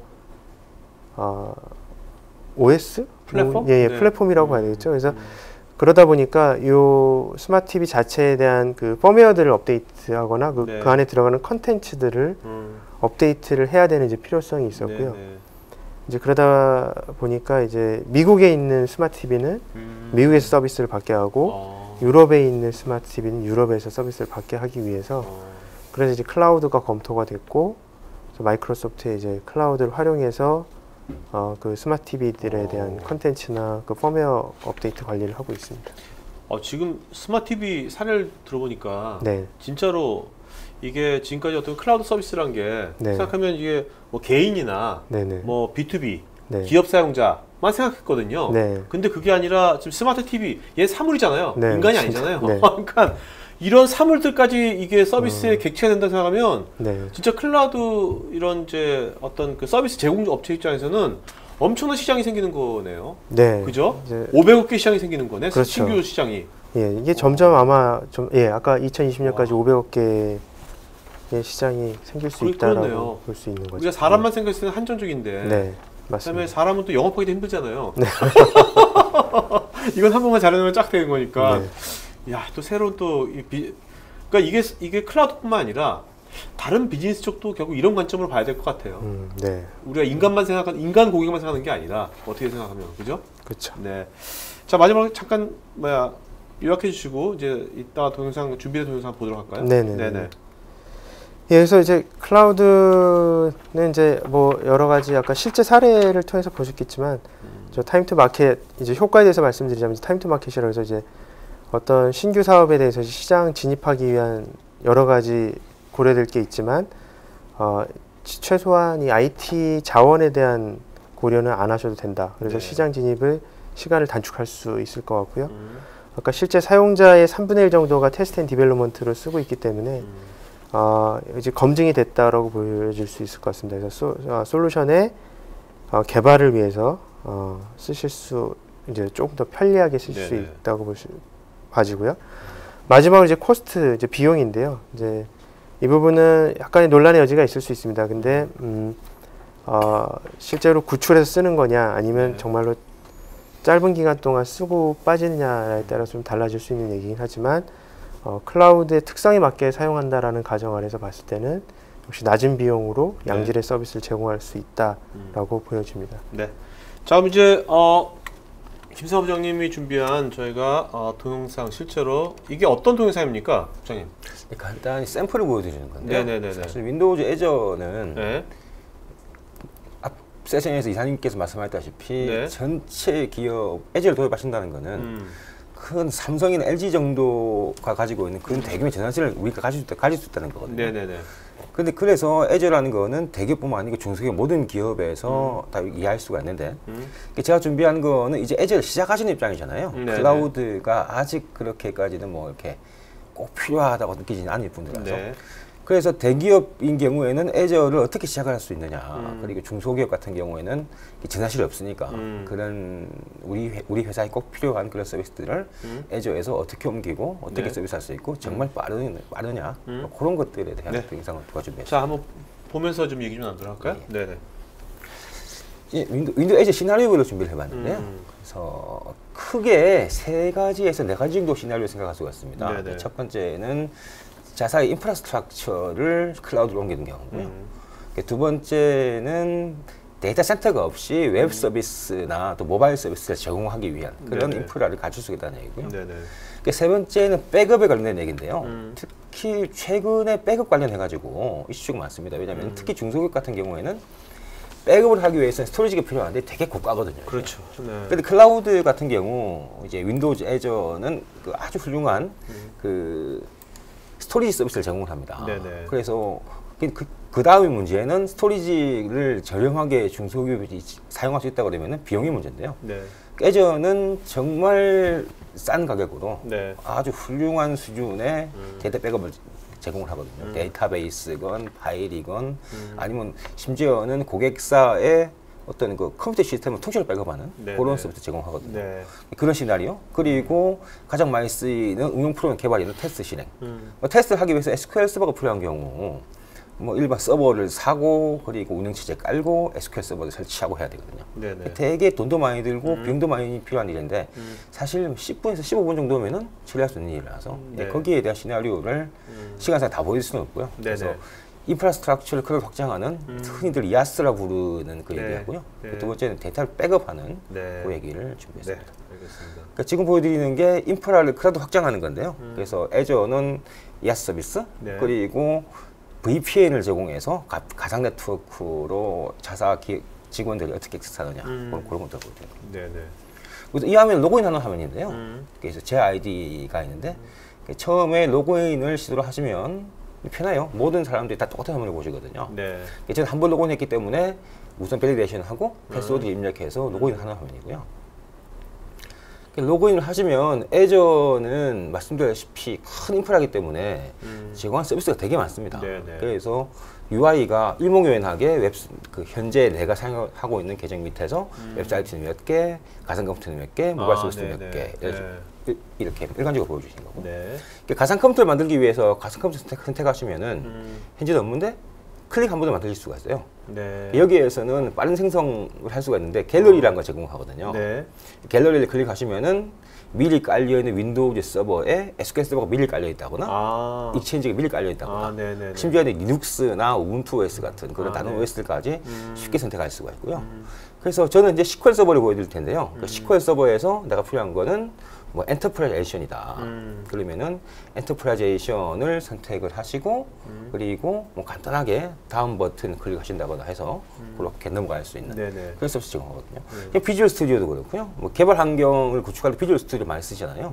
비주얼 스튜디오 선택하시면은 이렇게 같은 방식으로 뭐 어떤 뭐 과금 정책이라든가 또는 뭐 CPU를 몇 개 쓰겠다든가 하는 그런 거 선택하시고 다음 화면으로 넘어갈 수가 있습니다. 현재는 비주얼 스튜디오 SQL 서버 선택하는 화면이고요. 가상 컴퓨터 이름을 간단하게 지정하시고요. 지정하신 다음에 이제 크기는 뭐 현재 내 가상 컴퓨터가 뭐 CPU를 4개 쓰겠다, 메모리 얼마큼 쓰겠다 지정하신 다음에 이 가상 컴퓨터의 관리자 그리고 패스워드를 지정하시고 다음으로 진행할 수가 있는 거고요.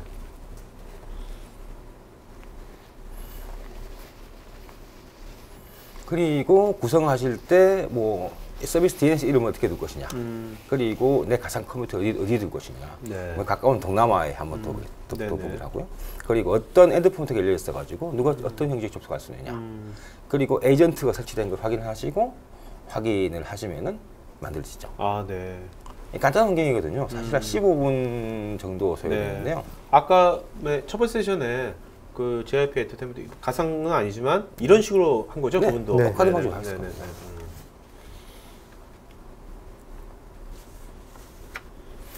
그래서 죄송합니다. 이제 만들어졌죠. 실행 중이라고 뜨면 다 만들어진 겁니다. 그래서 클릭을 하시면 대시보드가 나오는데요. 이 대시보드에서 현재 CPU가 얼마큼 쓰고 있고 네트워크를 얼마큼 사용하고 있고 이런 거를 확인해 보실 수가 있고요. 그러니까 기타 DNS나 호스트 이름, IP 같은 정보를 한눈에 볼 수 있게 보색이 되어 있습니다. 그리고 여러 가지를 볼 수가 있는데요. 끝점을 선택하시면은 끝점이라는 것은 이제 사용자가 어디에 액세스하느냐를 말하는 거잖아요. 그러니까 기본으로 파워쉘이 중요하거든요. 관리를 위해서. 파워쉘과 리모트 데스크탑은 기본적으로 열려 있고요. 그래서 저는 SQL 서버를 보여드릴 거기 때문에 이제 클라우드 서비스를 추가를 할 거예요. 이 클라우드 서비스는 클라우드 서비스 어댑터라는 건데 SQL 서버를 위해서 뭐 어떤 뭐 보안 서비스, SSL 같은 그런 걸 제공하는 서비스거든요. 그래서 간단한 방법으로 독립형 끝점을 추가하겠다라고 선택을 하시고 그 다음에 그 몇 번 포트 확인하시고 그다음에 포트의 이름, 끝점의 이름 정도 입력해 주시면 간단하게 입력할 수가 있습니다. 물론 뭐 SQL 서버를 쓰실 것 같으면은 다 아시는 1434번 포트.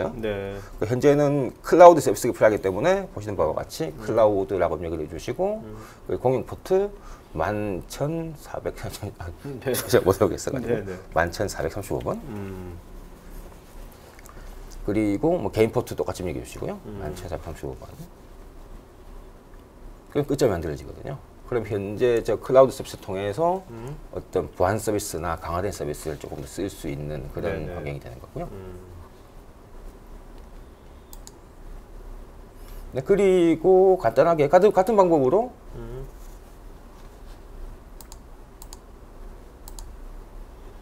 끝점을 SQL 서버를 쓸 거기 때문에 MS SQL 서버에 대한 끝점을 추가할 수가 있거든요. 근데 많이 쓰는 끝점은 미리 준비가 되어 있습니다. 그래서 내가 보시면은 팝3 준비가 되어 있잖아요. MS SQL 선택하시고 포트도 기록이 되고 여기서 확인하시면은 포트가 추가가 되거든요. 이 끝점이 열렸으면 이제 끝이에요. 사실 여기서는 이미 프로비저닝 됐다는 거는 이제 윈도우 서버가 설치가 되고 SQL 서버가 설치되어 있는 머신이 앞으로 떨어졌다는 거거든요. 그래서 이제 간단하게 액세스만 하시면 됩니다. 이제 여기서 대시보드에 가셔가지고요. 대시보드에 가시면은 좀 밑에 연결도 여러 가지가 있는데 현재 제가 해볼 거는 보통 SQL 서버를 쓰시면 SQL 서버 같은 경우에는 데이터나 로그 공간은 다른 디스크를 쓰시잖아요. 윈도우즈 애저에서도 마찬가지로 내가 하드를 하나 사서 컴퓨터에 꽂은 것처럼 보시는 바와 같이 빈 디스크 연결할 수가 있거든요.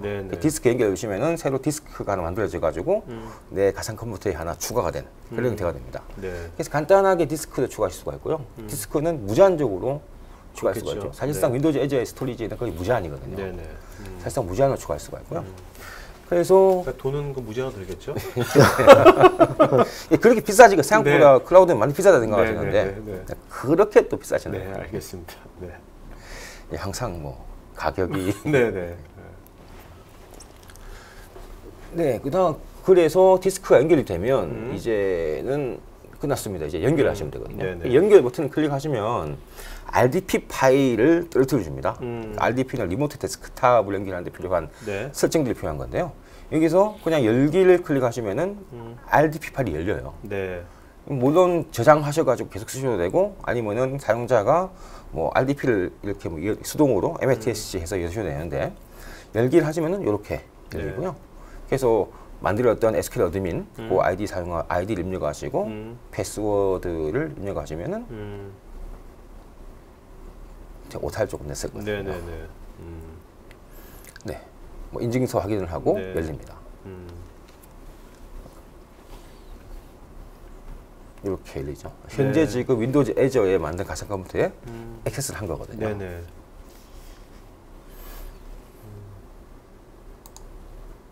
이게 액세스된 화면입니다. 영문 버전이지만 많이 보는 익숙하신 화면이죠.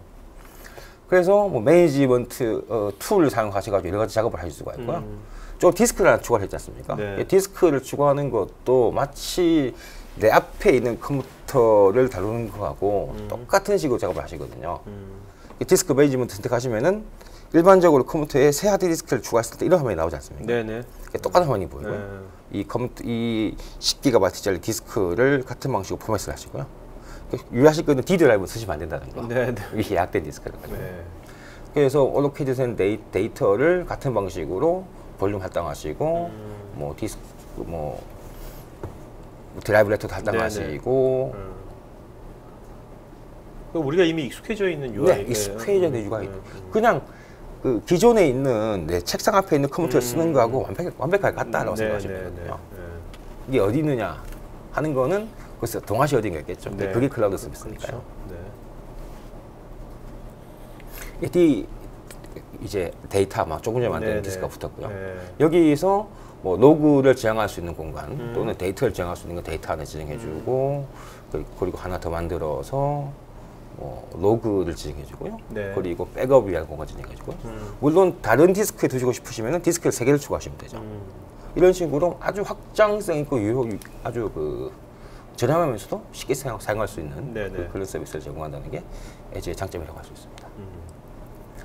그리고 쓰는 목적이 클라이언트, 즉 회사에서 액세스를 하는 거잖아요. 같은 방식으로. 그래서 간단한 방화벽 룰을 하나 추가하시면 되는데요. 그래서 SQL 서버니까 SQL 서버의 룰 선택하셔가지고 SQL 서버에 접속할 수 있는 포트 1433번 그 포트를 추가를 해주시고 뭐 이름을 적당히 붙여주시면은 이제 레디가 된 거죠. 그 다음에는 SQL 서버에 관련된 몇 가지 설정이 필요한데요. 그거 차근차근 보여드리고 있습니다. 우선 뭐 이렇게 방화벽 설정하시는 것도 뭐 똑같죠. 영문 버전이라서 조금 틀리긴 하지만. 그러면은 SQL 서버 설정하기 위해 가지고요. SQL 서버 매니지먼트 스튜디오를 실행을 하고 조금 틀린 건 SQL 서버 매니지먼트 스튜디오를 이제 갤러리에서 설치하면 기본적으로 SQL 서버 보안 옵션이 그 윈도우즈 모드로 되어 있거든요. 그러니까 조금 더 편리한 어떤 그 목적에 맞는 걸 위해서 몇 가지 옵션을 변경해주고요. SQL 유지 모드를 변경해주고 그리고 데이터가 저장되는 기본 위치 그리고 로그가 저장되는 기본 위치 이런 위치도 쉽게 만들어줄 수가 있습니다. 그러니까 이 절차가 복잡한 절차를 통해 가지고 회사에서 돈 내서 발주해서 스토리지를 사고 그리고 연결을 하는 모든 절차를 이렇게 단순하게 할 수 있다는 거거든요. 그 스튜디오 그리고 설정 완료됐으면 간단하게 리스타트를 해주시면은 그 설정이 적용되고 즉시 SQL 서버를 사용할 수 있게 되는 겁니다.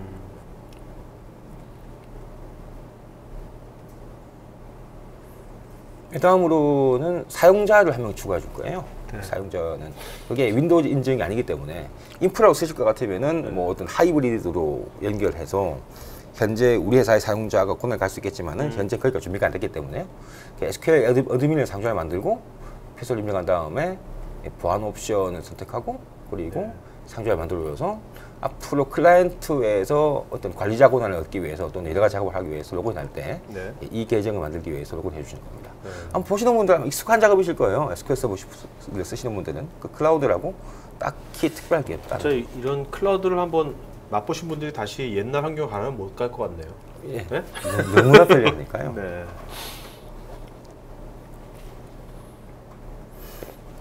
그 다음에는 이제 연결을 하는 거죠. 대시보드에 가시면 밑에 DNS 이름이 있거든요. 네. 그 DNS 이름을 카피를 하셔가지고요.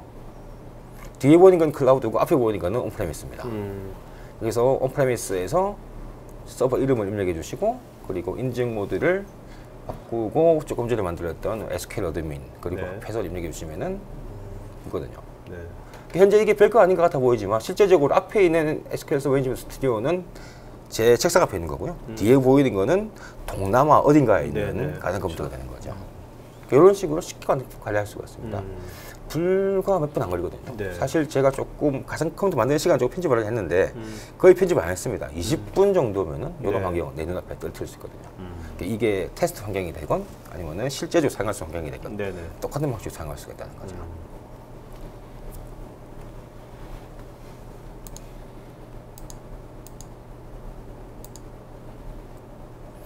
다음으로 보여드릴 거는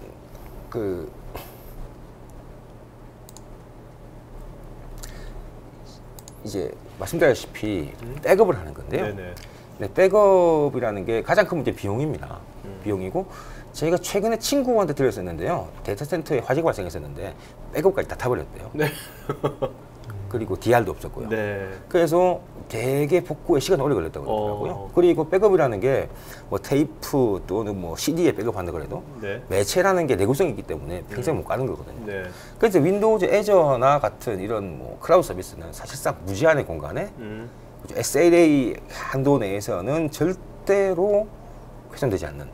그리고 애저 같은 경우는 지역적으로 복제가 되기 때문에 예를 들어서 뭐 특정 지역에 지진이 난다든가 네. 아니면 핵폭탄이 터진다거나 아니 그런 사태가 발생하도 그죠? 만약에 미국에서 화재가 발생했을 경우 그런 경우에 내 데이터 복제본은 어딘가 있다는 거죠. 네네. 중국에 있거나 유럽에 네네. 있거나 데이터가 절대 유실될 수 없는 그런 서비스를 제공을 하거든요. 그래서 백업할 수 있는 것도 파일부터 시작해서 뭐 네. 이 서버까지 그리고 데이터베이스의 데이터들 모든 서비스들을 다 이렇게 감당할 수가 있습니다. 그래서 이 저장소를 하나 만들어 볼 텐데요. 저장소를 만들면은 미리 만들어진 저장소는 조금 전에 만들었던 그 가상 컴퓨터 하드를 저장한 저장소고요. 여기서는 SQL 서버 백업을 할 거기 때문에 SQL 백업이라는 이런 URL을 하나 사용해서 SQL 백업은 애저 위치는 뭐 가까운 데 두고요. 동남아에 뭐 유럽에 둔다고 많이 늦지는 않거든요. 네네.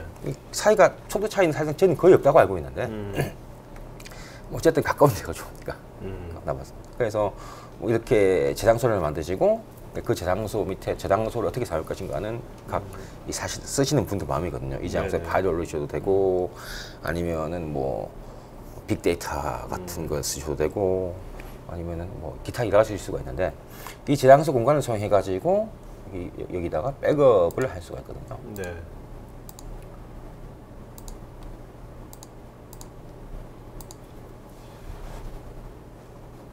근데 저장소가 다 만들어지면 이제 저장소에서 액세스 키를 클릭하시면은 이 저장소 이름은 보고 이 패스워드 같은 거죠. 액세스 키를 보여줍니다. 네. 여기에서 클릭하셔가지고 이렇게 쉽게 복사될 수가 있고요.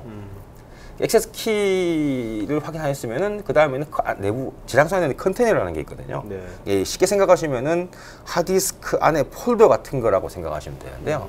그래서 컨테이너를 클릭하셔가지고 현재 이 만든 저장소 안에 SQL 서버에 대한 어떤 백업 파일들을 두기 위해서 어떤 특정 이름을 가지는 컨테이너를 만들겠다 결정하시고 컨테이너를 둘 수가 있는 거죠.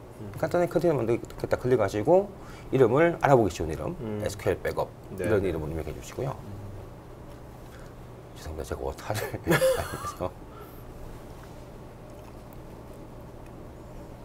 네, 그럼 컨테이너가 쉽게 만들어집니다. 이 컨테이너에 백업을 하면 되는 거거든요. 네. SQL 백업을 이름 만들어지고요.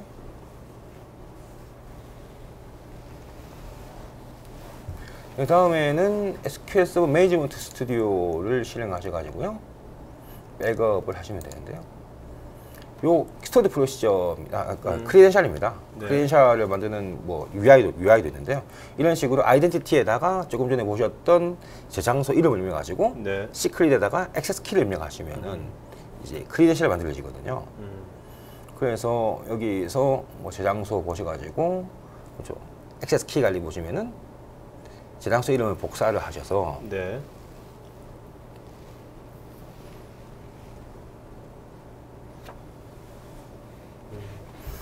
조금 전에 제가 보여드린 그 코드에다가 이렇게 아이덴티티에다 입력해 주시고요. 네. 그리고 같은 방식으로 액세스 키가 사실상 패스워드로 사용된 거기 네. 때문에 액세스 키를 사용하셔가지고 다시 입력해 주시고요. 그리고 실행하시면은 이제 크리덴셜이 하나 만들어진 거거든요. 네. 이 크리덴셜이 애저의 저장소 서비스에 액세스할 수 있는 전용 크리덴셜이 되는 거고요. 이제 이렇게 되면은 준비가 끝이 났습니다. 네. 이제 뭐 백업하고 싶은 데이터베이스를 이렇게 마우스 오른쪽 클릭 하셔가지고요. 완전히 같은 방식으로 백업할 수 있거든요. 마우스 오른쪽 클릭하시고 네. 태스크에서 백업 가시면은 옵션이 2개가 있거든요. SQL 네. 2024 버전에는요. 네. 그래서 백업 위치가 디스크인데 URL로 선택을 하세요. URL 선택하시면 자격증명이 뭐냐. 네네. 조금 전에 제가 만들었던 자격증명 입력하고 크리덴셜.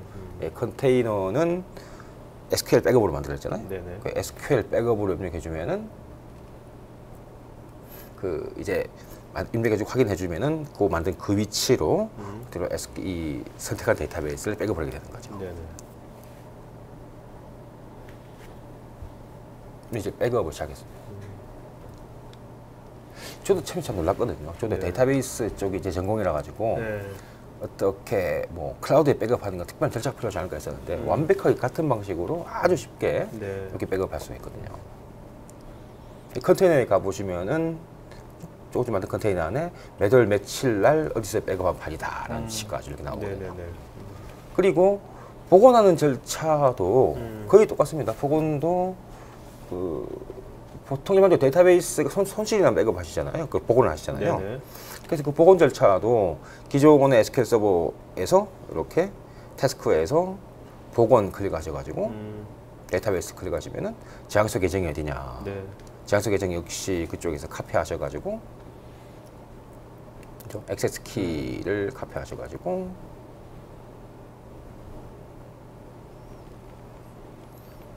입력하시고 계정 키도 같은 방식으로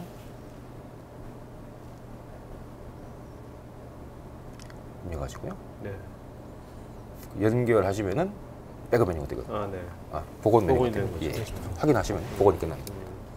그러니까 제가 시간이 없는 게 참 안타까운 게 그 현재 저는 백업하고 그리고 야스만 보여드리는데 웹사이트 기능이 참 괜찮거든요. 네. 그러니까 기존에 저도 블로그를 애쉬에서 굴리고 있는데 요금도 안 나와요. 한 달에 10,000원이 안 나오거든요. 네네. 그 문제가 없어서 네. 그렇지만 그래서 일반적 기업에 사용하시는 웹사이트라든가 또는 자사 웹사이트 꼭 필요하지만 그렇게 크지 않은 사이트 그런 사이트도 비주얼 스튜디오나 아니면은 뭐 무료 도구들 많잖아요. 웹 매트릭스 같은 그런 도구만 있으면 쉽게 올 수 있거든요. 네. 그러니까 이런 식으로 애저는 너무 편하게 되어 있어가지고요. 클라우드 서비스를 아주 작은 시간, 아주 적은 노력, 빠른 시간, 적은 비용으로 이제 대기업 아주 큰 대기업이 가지고 있는 수준의 데이터 센터를 내 안에 둘 수 있다는 그게 큰 장점이라고 말씀드리고 네, 싶습니다. 알겠습니다. 네. 자, 그럼 여러분들 아무래도 직접 화면 보시면서 해서 이해가 좀 많이 도움이 되셨을 것 같습니다. 이제 바로 Q&A 시간 갖도록 하겠습니다. 자, 서길재님, 애저 서비스가 최근 8월에 장애를 겪은 기사를 봤는데요. 장애 원인이 무엇들이었으며 조치사항과 실제 피해는 어떤 거였는지 이런 거. 네. 8월에 저희가 장애가 아니라 네. 그 유지보수 공지가 여러 번 나왔습니다. 그러니까 네, 네. 일본 사용자분들이 장애하고 유지보수를 좀 현재 많이 네. 혼돈을 하시는데요. 네. 최근에 이제 저희가 그 여러 솔루션 업체들을 인수하면서 그 기능들을 그 애저에 포함시키는 과정에 있어서 네. 그래서 유지보수가 8월에 좀 유난히 좀 많았습니다. 네, 알겠습니다. 네네. 오해셨군요. 네네. 자, 류성민님, 유지보수 시 하드웨어 및 소프트웨어에 대한 24시간 365일 지원이 가능한가요? 비용 산정은 어떻게 지원하는지요? 유지보수 시가 저 부분은 이제 중단이 있는지 없는지를 문의를 하시는 것 같은데요.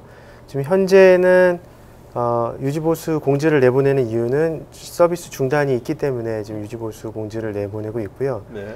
이 부분이 이제 조금 개선이 될 예정입니다. 개선이 돼서 저희가 유지보수가 끝난 쪽으로 이제 뭐 VM들을 옮긴 다음에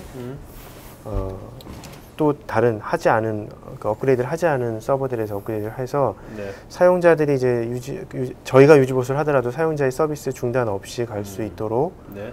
하는 방안을 지금 모색 중에 있습니다. 네. 자, 두 분 답변해 주시면서요. 질문자 한 분만 이름 좀 기억해 주세요. 이따 말씀해 주세요. 알겠죠? 네네. 한 분씩만. 네. 자, 그다음에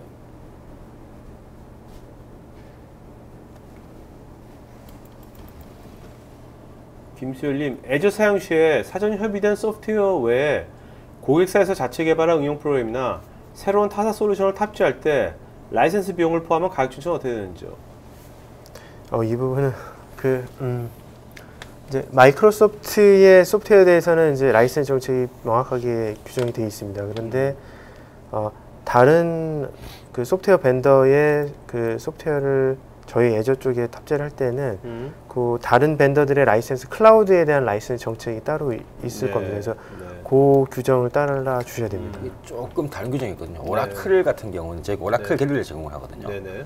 그 오라클 같은 경우에는 마이크로소프트에 오라클 머신을 과금을 하면 거기서 끝입니다. 네. 저희가 오라클 라이센스를 가지고 있어가지고 같이 제공하는데 그게 틀리거든요, 소프트웨어마다. 네. 저희가 같이 포함되는 것도 있고 아닌 것도 있고. 알겠습니다. 아까 김상훈 부장께서 이제 데모하신 그 갤러리에 있는 그 소프트웨어 목록에 대해서는 별도의 비용이 없고요. 근데 그 외의 소프트웨어를 사용하신다라고 하시면은 해당 소프트웨어 벤더의 이제 정책을 따라 주셔야 될 것 같습니다. 신중배님, 애저 윈 서버 환경에 SQL 서버 연구 라이센스를 올릴 수 있는지요? 저거는 글쎄 올리실 이유가 없거든요. 왜냐면 갤러리에서 SQL 서버 선택하시잖아요. 그 라이센스가 포함되어 있거든요. 네네. 근데 그러니까 본인이 갖고 계신 걸 올릴 수 있는데요. 네. 근데 이제 저 경우에는 그 저희가 라이센스하고 업그레이드 권한 이제 두 개가 이제 있습니다. 근데 라이센스하고 업그레이드 권한을 갖고 계신 분들은 애저 위에다가 올리실 수 있습니다. 이도현님, 애저에 대한 데이터 구축 시 모든 백업과 마이그레이션 지원이 가능한지요? 따로 비용을 내야 하는지요? 가능하지 않나요? 기술 지원은 따로 비용을 내셔야 돼요. 네네, 알겠습니다. 이준성님, 클라우드 계약 시 기준 용량이 있을 텐데 현재 적용 중인 용량 단위별 비용은 어떻게 산정하는지요? 또한 클라우드 데이터에 대한 백업은 고객사가 부담하는지 MS에서 부담하는지 알려주시죠. 기준 용량에 관련된 내용은요. 조금 전에 제가 가상머신을 만들 때 그 등급이 있었거든요. A3, A1 한 등급이 있어가지고요. 거기에 공유 코어를 쓰는 옵션부터 뭐 메모리를 몇 10기가가 쓰는 옵션까지 과금 기준이 틀리고요. 그 과금 기준은 그 이사님께서 말씀해 주셨다 마치 그 계산기가 있어요. 그 계산기 산정해 보시는 게 이제 가장 빠른 방법이고요. 그 백업은 고객사에서 직접 하시는 것이 맞습니다. 네. 남상현님, 애저를 통해 인프라를 이미 확보하고 이를 통해 특정 시스템을 공격하는 디도스와 같은 행위에 대해 어떤 대처 방안이 있는지요? 보안 관련해 가지고는 그 애저는 모든 보안이 다 완비되어 있는 센터라고 생각하시면 돼요. 디도스 들어오는 것도 사실상 그 저희도 뭐 신문이 많이 나지만 디도스면 디도스 감지 장치가 있어서 감지 장치가 디도스 우회시키는 방법을 쓰거든요. 윈도우즈 애저에는 세계 최고의 보안 장비들이 앞단에 다 있기 때문에요. 사실상 뭐 DMZ 밖에 있다고 보시면 되는 거고 안에 있다 보면 되는 거고. 거기에 대한 보안 관련해 가지고 사실상 마이크로소프트 인식이 안 그런데 사실상 세계에서 보안을 가장 잘하는 회사가 마이크로소프트거든요. 그래서 거기에 관한 우려는 하셔야 될 것 같습니다. 그 첫 번째에서도 요 클라우드 세션 첫 번째 딴지일보 사례에서도 저희가 아마 디도스 공격에서 성공적으로 그 방어를 한 사례가 있기 때문에 충분히 그 사례로서 저희가 답변을 드릴 수 있을 것 같습니다. 딴지일보 같은 경우는 디도스 공격 많이 받겠다. 받았는데 그 디도스 공격 받다가 애저로 전환하신 이유는 지금 없다고 하네요. 알겠습니다. 자, 그 다음에 류지연님, 공공기관에서도 애저 이용이 가능할까요? 보안성, 정책 등 시행을 따로 해야 하는지 가능한지요? 그게 이제 공공기관에서도 애저 사용은 충분히 가능한데요. 이제 그 국가에서 이제 규정한 어떤 이제 뭐 특정 데이터를 해외에 나가지 못하게 한다든가 그런 규정이 있습니다. 그래서 그 규정을 위반되지 않은 사항에 대해서는 충분히 뭐 공공기관이라서 클라우드를 사용하지 못할 이유는 없습니다. 장주님, 애저의 이중화 및 DR 센터 구축이 가능한가요? 이에 대한 컨설팅 지원이 가능한가요? 그럼요. 당연하죠. 이중화는 기본적으로 지원하는 거고요. DR 센터도 좀 획기적인 방법으로, 그러니까 예를 들면 미러링 구축할 때 주 서버는 온프레미스에 있고 네. 미러 서버는 애저에 있는 식으로 그런 식으로 구축할 수가 있거든요. 네네. 컨설팅 지원 당연히 가능하고요. 네. 컨설팅이 이제 저희가 이제 유상으로 지원하는 컨설팅이 있고 어떤 약간 사전 영업 차원에서 네. 지원하는 또 그 컨설팅이 있어서요. 그 두 개는 좀 차이가 있다고 네. 봐야 아마 퀄리티가 다르겠죠? 예, 조금 네. 차이가 날 것 같습니다. 홍선미님, 기업에서 애저 도입 시 가격이 책정된 기준은 예를 들면 이용 서비스 종류, 접속자 수, DB 용량 등과 같은 것들에 달라지는지요? 모든 거에 따라 달라집니다. 네, 알겠습니다. 네. 현재 박형철님, 현재 백업 전용 디바이스를 구매할 예정인데요. 5.5TB 가용 용량의 S사 제품을 구매하려고 하는데요. 애저를 통해서 백업 솔루션을 구현할 수 있는지요? 구현 가능하다면 월 비용이 어느 수준인지, 인프라 구성을 변경하지 않고 적용이 가능한지 궁금합니다. 저거는 별도로 답변을 드려야 될 것 네. 같습니다. 여러분도 지금 이 두 분의 그 이메일 주소 제 댓글창에 썼거든요. 지금 그 김상호 부장님, 송승호 부장님. 네.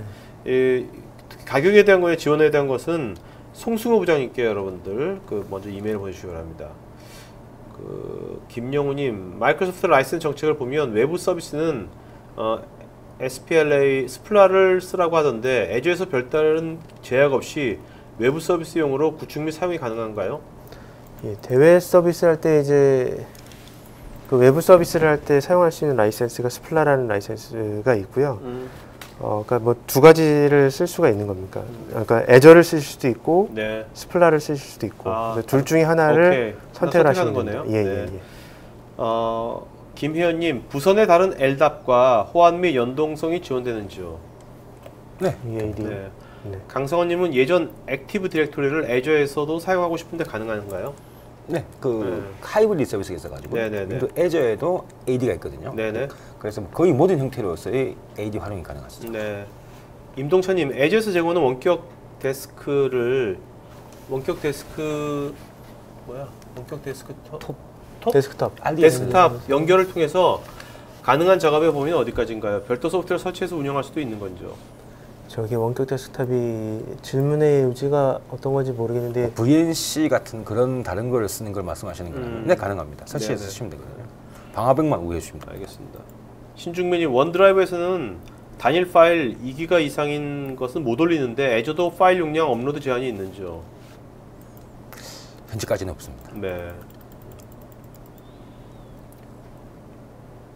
연준명님, 애저에서 사용 가능한 OS 및 소프트웨어군은 어떻게 되는지요? 빅데이터 솔루션이 따로 제공되는지요? 그리고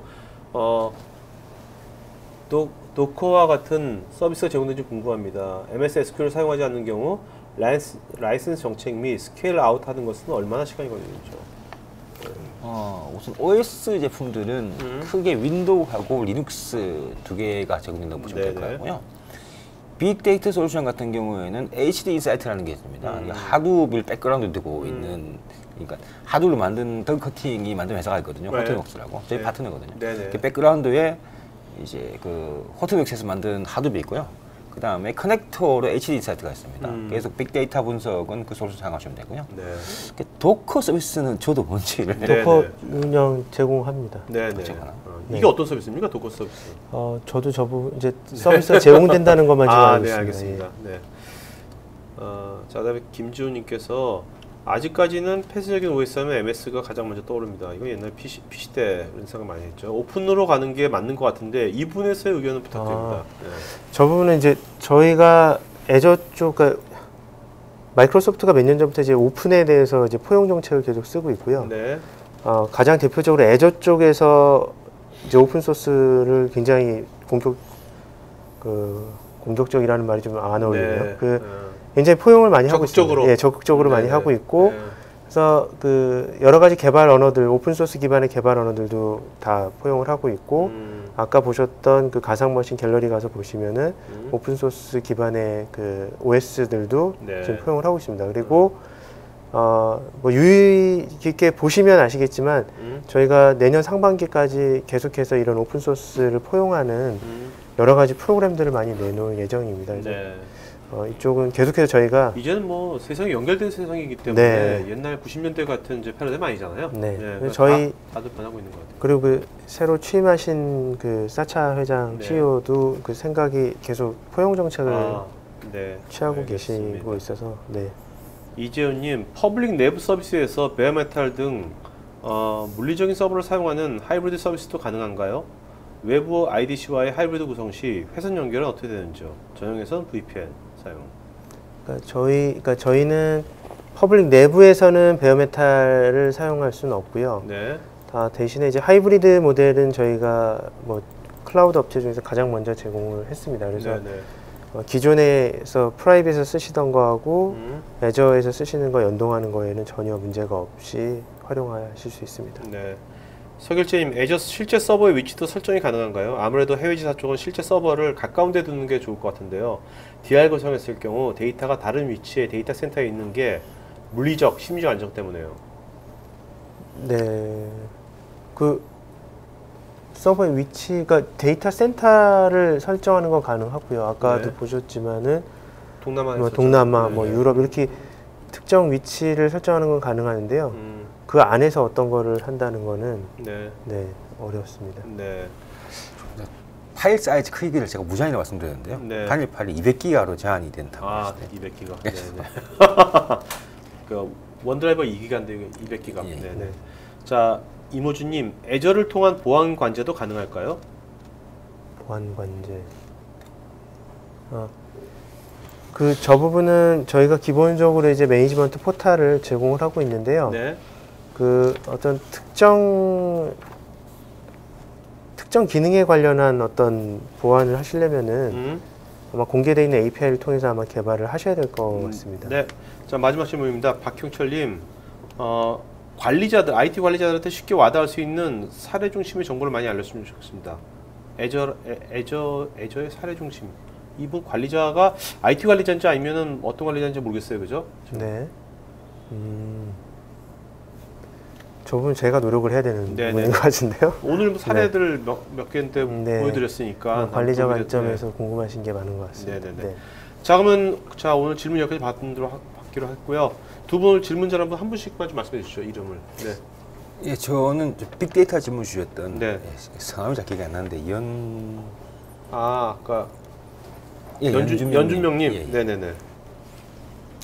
저는 아까 처음에 장애 질문하셨던 성함이 기억이 안 나네요. 하도 맨 처음에 기억을 했었는데 질문 막 답변하다 보니까 그냥 잊어버렸습니다. 초반에 맨 처음에 나왔던 건데요. 저거네요. 서길재님. 자, 서길재님, 연준명님 두 분은요, 스태프 이메일 주소로 본인 이름, 주소, 핸드폰, 이메일 보내시면 저희가 마이크로소프트 아크마우스 보내드리고요. 오늘 여러분들 다양한 질문해 주셔가지고 좋은 방송 된 것 같습니다. 자, 두 분 마지막 한 말씀 해주시면 마치고 가야죠. 그 마이크로소프트 애저 클라우드는 아까 말씀드린 대로 어떤 이게 세상을 혼자 변화시킬 것 같지는 않습니다. 근데 하나의 요소 기술로서 자리는 잡을 것 같으니까요. 많이 관심 가져주시고 공부도 많이 해주셨으면 좋을 것 같습니다. 감사합니다. 클라우드는 피해갈 수 없는 길인 것 같거든요. 이미 클라우드는 사실상 사람들이 휴대폰을 쓰고 보시다시피 500억 개의 장비가 연결된다고 합니다. 데이터 어디를 가겠습니까? 클라우드밖에 없거든요. 앞으로 클라우드는 피해갈 수 없는 길이고 그 중심에 저희 윈도우 자재가 있습니다. 많이 관심 가져주시면 감사하겠습니다. 자, 오늘의 결론 피할 수 없으면 즐겨라. 자, 오늘 여러분들 마지막 오후 잘 보내시고요. 오늘 이걸로 마치도록 하겠습니다. 고맙습니다. 감사합니다.